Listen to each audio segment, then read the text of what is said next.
Le président de la République a souhaité qu'un débat parlementaire puisse être organisé chaque année sur la politique migratoire de notre pays. Lundi dernier à l'Assemblée nationale, aujourd'hui au Sénat, nous nous livrons donc à un exercice qui est difficile, qui a sans doute ses limites, mais qui est, je crois, profondément utile. C'est un exercice difficile parce que, nous le savons, les questions migratoires suscitent plus facilement l'affrontement que le consensus.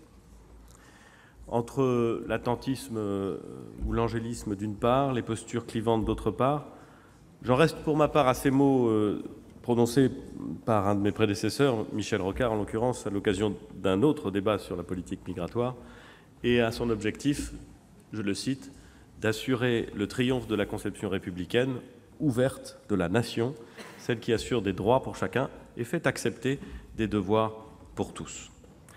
C'est un exercice qui a ses limites. Le débat vient à peine de commencer.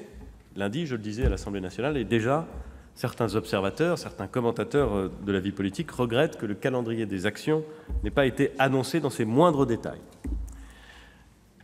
Je ne doute pas que si nous avions annoncé ces détails, on nous aurait dit que le débat était faussé et ne servait à rien.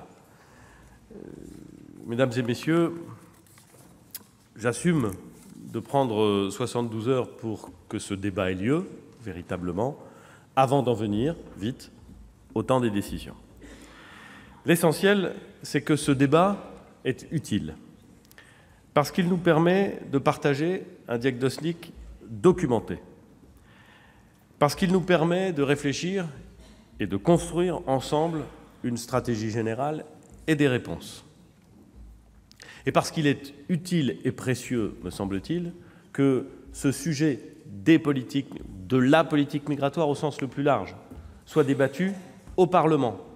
Non pas nécessairement à l'occasion de la présentation d'un texte de loi ou d'une série de mesures techniques, mais bien au contraire, présenté dans sa plus large conception, depuis les relations que nous entretenons avec les États d'origine, jusqu'à la question de l'intégration sur notre territoire de ceux qui ont vocation à rester, ou le retour vers les pays d'origine de ceux qui n'auraient pas vocation à rester.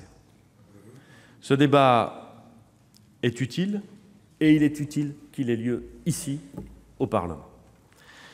Nos concitoyens parlent de ces sujets.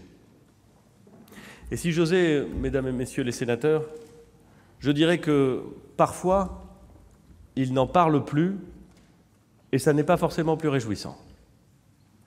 J'ai le souvenir, c'est un souvenir personnel, je m'excuse d'en faire état à la tribune, j'ai le souvenir de séquences dans le grand débat qui a été organisé il y a quelques mois, où une simple phrase, une expression formulée par un des participants, sans jamais avoir besoin d'insister sur ce qu'elle pouvait impliquer, était immédiatement compris, reçu, partagé par l'ensemble de l'assistance comme un non-dit, mais un non-dit qui aurait fait consensus. Je crois, mesdames et messieurs les sénateurs, que parfois, dans des réunions, dans des associations, dans des réunions publiques, vous avez été témoin de ces moments où le sujet n'est pas forcément explicitement formulé, mais où il est dans tous les esprits, et je ne suis pas sûr que ce soit plus favorable ou plus bénéfique au débat public que le fait d'avoir un débat explicite, public, devant la représentation nationale. Nos concitoyens y pensent, en parlent, ils nous écoutent, ils écoutent ceux qui disent les peurs et parfois les encouragent, ceux qui disent les vertus et les chances et parfois les flattent. Il est très facile, je crois, de tourner presque à vide sur le sujet de l'immigration en ressassant les mêmes obsessions, le fantasme du grand emplacement ou l'appel généreux et général à ouvrir grand nos frontières. Il est beaucoup plus difficile de congédier toute forme de facilité ou de rhétorique pour essayer d'agir avec sagesse et bon sens. C'est ce que méritent évidemment nos concitoyens, et c'est, je crois, l'unique manière de bâtir une Europe forte, solidaire et crédible, et une nation forte et solidaire qui resteront attractives sans être débordées ni repliées sur elles-mêmes. Cette politique migratoire que nous présentons et sur laquelle nous voulons réfléchir avec le Sénat, elle doit d'abord s'inscrire dans le contexte mondial et européen d'aujourd'hui. Mener une politique d'immigration cohérente, ce n'est pas seulement une affaire de procédure franco-française, si j'ose dire. C'est, comme nous nous efforçons de le faire depuis 2 ans, comme cela est nécessaire, me semble-t-il, mettre cette question au cœur de nos relations diplomatiques avec les pays d'origine et avec les pays de transit. Nous avons d'ailleurs en la matière obtenu quelques succès, mais ils ne sont pas à une échelle telle qu'ils seraient définitifs. Je veux par exemple citer l'augmentation de 60% du nombre de laissez-passer consulaires obtenus dans le cadre de la lutte contre l'immigration irrégulière. Tous ceux qui connaissent ces sujets savent que le nombre de laissez-passer consulaires qui étaient demandés par l'administration française était faible, et que sur ce petit nombre de laissez-passer consulaires demandés par l'administration française aux pays d'origine, le nombre de laissez-passer consulaires effectivement délivrés était encore plus faible. L'un nourrissant l'autre. Le faible nombre de laissez-passer consulaires délivrés créant comme une incitation à ne pas demander de laissez-passer consulaires. Nous avons essayé, avec un certain nombre de mesures, nous pourrons entrer dans le détail, essayer de revenir sur cette mauvaise mécanique pour faire en sorte que plus de laissez-passer consulaires soient demandés et qu'un très grand nombre soient acceptés, admis, délivrés par les pays avec lesquels nous sommes en relation et qui sont directement concernés par cette immigration irrégulière. Au-delà de cette relation diplomatique forte avec les pays d'origine, je suis convaincu que l'aide publique au développement, pour laquelle nous consentons des efforts financiers croissants et qui vont être croissants dans le temps, doit être mobilisée au service de notre stratégie migratoire. Et oui, cela doit s'inscrire dans une relation d'engagement réciproque avec nos partenaires. Cette approche sera déclinée dans le projet de loi de finances dont vous vous apprêtez à débattre. Elle donnera lieu aussi à un projet de loi de programmation et d'orientation en matière de développement que nous vous proposerons d'examiner au cours de l'année 2020.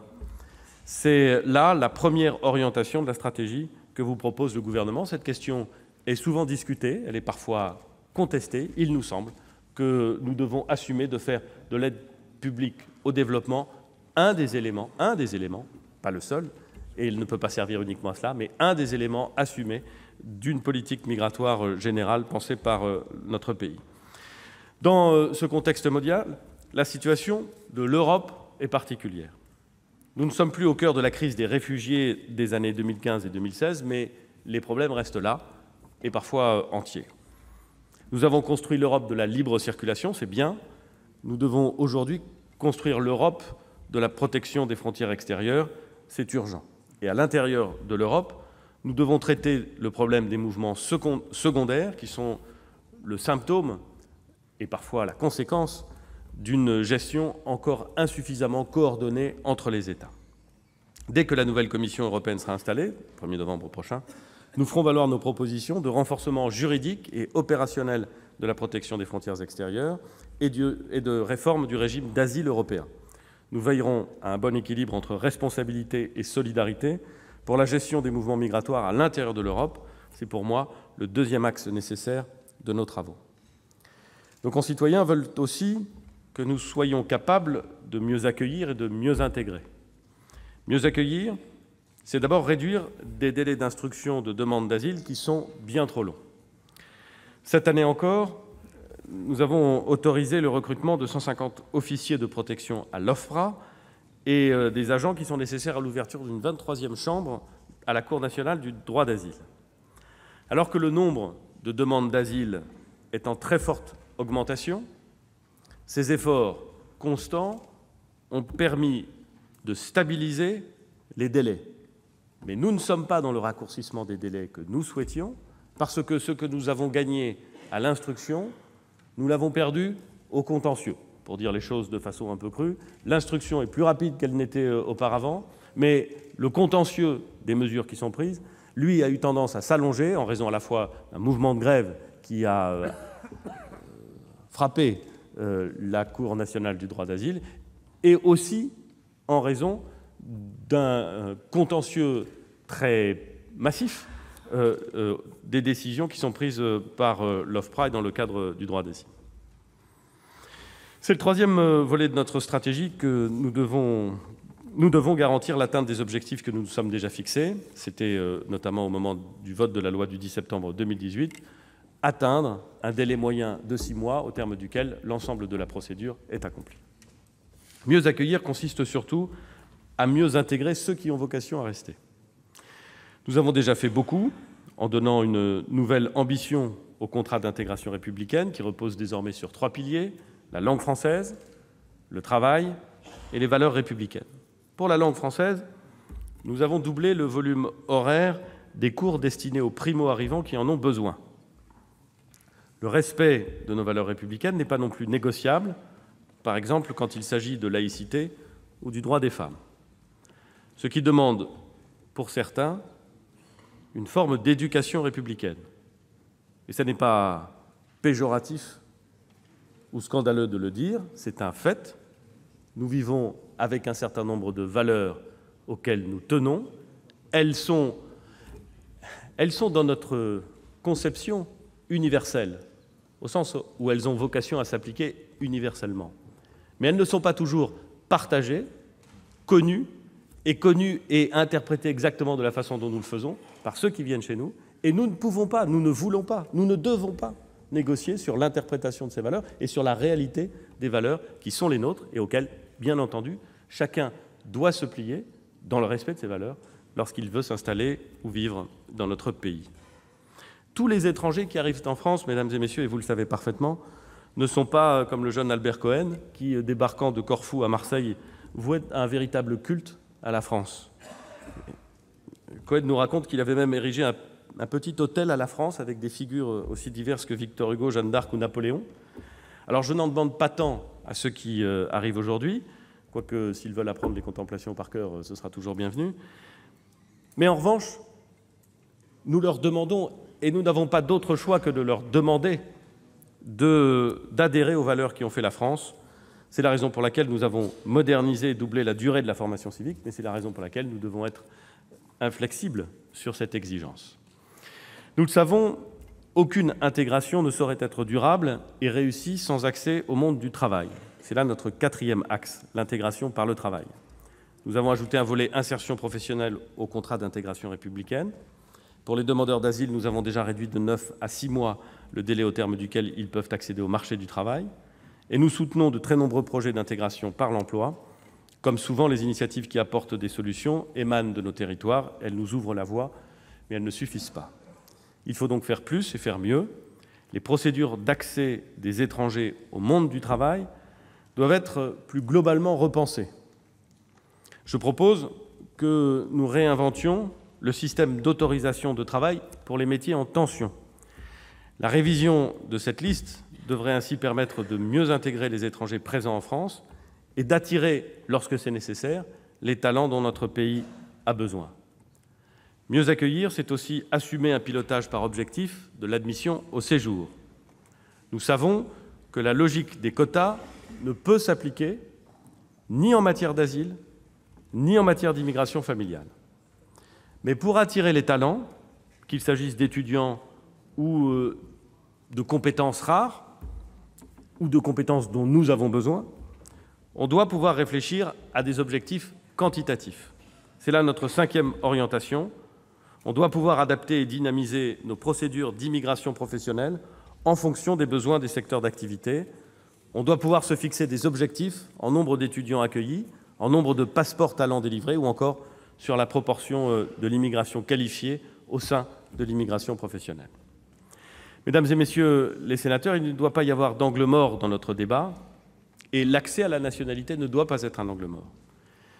J'ai affirmé lundi, je le redis aujourd'hui à cette tribune, mon opposition à la suppression du droit du sol. Mais je suis favorable à ce que nous élevions les critères de naturalisation par décret, notamment en ce qui concerne le niveau de maîtrise de la langue française. Et nous irons dans cette direction. Il n'y a pas de tabou non plus sur l'immigration familiale. Nous devons lutter fermement contre les fraudes et les abus, et nous pouvons et nous devons resserrer les critères là où cela s'avère nécessaire. Mesdames et messieurs les sénateurs, pour bien accueillir, il faut se donner les moyens d'une meilleure maîtrise des flux migratoires. Nous devons d'abord comprendre pourquoi le système français d'asile est actuellement saturé. Les mouvements migratoires secondaires expliquent une part importante de la situation. En 2018, 30% des demandeurs d'asile en France avaient déjà déposé une demande dans un autre État membre et ne relevait donc pas de la responsabilité de la France. Et beaucoup de ces demandeurs sont issus de pays que l'OFPRA considère comme sûrs. Il y a probablement plusieurs déterminants à ces phénomènes, mais nous devons regarder les choses en face et assurer une plus grande convergence européenne des conditions d'accueil des étrangers. Ce sera notre 6e axe. Nous voulons que la France ne soit ni moins accueillante ni moins attractive que ses voisins. Cela concerne notamment l'accès au système de santé, l'aide médicale d'État ou encore les conditions d'accès des demandeurs d'asile à la protection maladie. Des pistes sont à l'étude. La secrétaire d'État Christelle Dubos y reviendra sans doute. Nous aurons sur ce sujet une discussion précise lors de l'examen du projet de loi de finances. Maîtriser les flux migratoires, c'est bien évidemment aussi renforcer notre efficacité dans l'éloignement des étrangers en situation irrégulière. J'ai parlé de l'action diplomatique, mais nous avons aussi renforcé nos outils juridiques avec la loi du 10 septembre 2018. Les éloignements contraints ont ainsi augmenté de 20% en 2 ans. Cette augmentation se poursuit d'ailleurs sur la même tendance en 2019, mais nous voulons faire mieux en tirant le meilleur parti des outils que nous nous sommes donnés et en menant un nouvel effort capacitaire, par exemple sur le nombre de places de rétention administrative. Nous devons apporter une réponse adaptée à la problématique des mineurs non accompagnés. J'évoquais tout à l'heure Victor Hugo à propos des contemplations. J'aurais pu citer cette phrase que nous lui connaissons: « Tous les crimes de l'homme commencent au vagabondage de l'enfant ». Nous avons créé un outil technique d'appui à l'évaluation de la minorité pour distinguer les vrais mineurs des demandeurs en réalité adultes, pour lutter contre les fraudes et les détournements. Et nous avons renforcé notre solidarité financière vis-à-vis des départements en la matière. Aujourd'hui, nous devons aller plus loin pour nous assurer que le nouvel outil technique déploie sa pleine efficacité et donc inciter à son utilisation partout sur le territoire, mais aussi pour redéfinir les critères selon lesquels s'opère au niveau national la répartition entre départements des mineurs à accueillir. Nous présenterons des solutions dans les prochaines semaines, dans le prolongement de nos échanges les plus récents avec l'Assemblée des départements de France. J'attire aussi votre attention sur la nécessité d'affiner la réponse qu'il convient d'apporter à certains territoires, et notamment les outre-mer. Le gouvernement n'a pas hésité à décider d'adaptations nécessaires pour répondre à leurs spécificités. C'est ainsi que, pour Mayotte, nous avons engagé une action globale de lutte contre l'immigration clandestine qui mobilise les forces armées, aux côtés de la police et de la gendarmerie. Cette action globale passe également par une coopération renforcée avec l'Union des Comores. Je veux aussi relever que nous avons décidé d'adapter les modalités d'accès à la nationalité française pour les ressortissants étrangers nés à Mayotte. Et je voudrais saluer le travail législatif mené ici, notamment à l'initiative de votre vice-présidente Thani Mohamed Soilihi. Dans l'océan Indien, nous avons conduit une action de coopération avec les autorités du Sri Lanka pour éviter les départs de migrants depuis ce pays en direction de la Réunion. Je n'oublie pas non plus la Guyane, qui est exposée à un flux important de demandeurs d'asile, dont un très grand nombre sont déboutés. Nous y avons lancé l'expérimentation de la prise de décision en 2 mois. Le signal a été clair et les demandes d'asile ont sensiblement diminué. Nous allons étendre ce dispositif au département français des Antilles. Mesdames et messieurs les sénateurs, je ne sais pas si les échanges seront vifs, ici comme à l'Assemblée, au cours de ce débat sur l'immigration. J'espère, si tel est le cas, que cette vivacité sera féconde en solutions. Je suis sûr que la Haute Assemblée a une contribution originale à apporter à ce débat, en exprimant le ressenti des territoires et en se faisant l'écho du point de vue des élus locaux notamment. Nos concitoyens ont les yeux rivés sur les réponses que nous apporterons ensemble, et l'équilibre et l'efficacité de notre politique dépendra en partie de la qualité des échanges que nous pourrons avoir. Je vous remercie d'ores et déjà à la fois de votre attention et des éléments que vous pourrez échanger avec le gouvernement. Merci beaucoup.